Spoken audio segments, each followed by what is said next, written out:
Can't think about the topic of men's emotions without thinking about influencers. And when I say influencers, I imagine most people will think about influencers as we understand them today. And I'm not necessarily talking about those kinds of influencers. I'm talking about more powerful influencers of this world who made it their business to have us think of things in comparison. Men versus women, good versus bad, this color versus that color, superior versus inferior. That's an old thing from time immemorial. And that's one thing that I believe we need to understand when we think about making distinctions between men's emotions and women's emotions. And I want to propose that we don't have men's emotions or women's emotions. We have human emotions.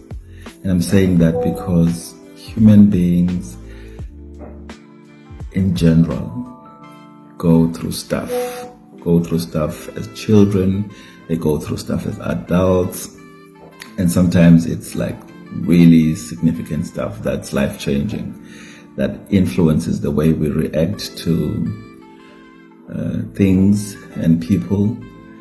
And we have suffering relations in the workplace, at home, personally, in general, because of one thing: emotions, the way we react to others and situations.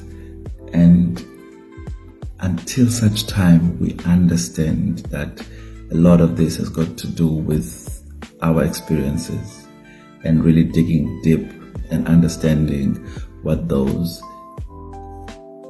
very experiences were, how they made us feel, and how we are still influenced by them to this day, there's no hope of us changing, and we'll always feel that it is justifiable to say men's emotions, women's emotions. And we're missing out actually on a very wonderful opportunity to recognize the uniqueness of each individual, whether we're women or men. We have unique DNAs, we have unique gifts, we have a great opportunity to really grasp the energy that flows from those DNAs, those gifts, and go in that direction. And when we do that, we will know that if I followed a certain career, or if I chose a certain line of business, there's everything right with that, because that's who I am, because I've come to understand myself. And guess what other gift comes from just flowing in the direction of my energy and my gift and my DNA? I draw those who are like-minded. I am able to connect with people who feel the same way pretty much, who see things the same way, people who may even see things differently but find value in what I have to offer.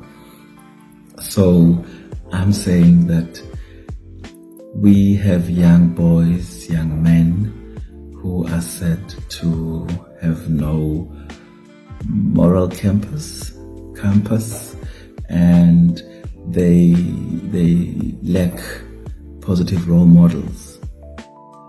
And mine, from what I said earlier, is before we even go outside and look for positive role models, people who will be great moral compasses, let's look inside, because in the understanding of what goes on here is what will help us understand ourselves. As a result, gravitate towards those, or even attract those we need to be able to live the best life. That's my take on this subject. So you could have a young man. I mean, I worked for PPASA, I remember at one stage, and we had a group of men. The age ranged between 19 and 45, and we asked every man in the room. And guess what?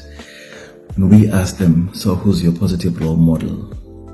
Every single one of them, without exception, said, Udadobao Makulu, that's my aunt or my grand. So these are women, and these are men who say women were their positive role models. So we need to open our eyes and ears. For positive role modeling, we don't need a certain gender. We need someone who represents what we believe in, what we are about. I'd like to hear your thoughts on this one.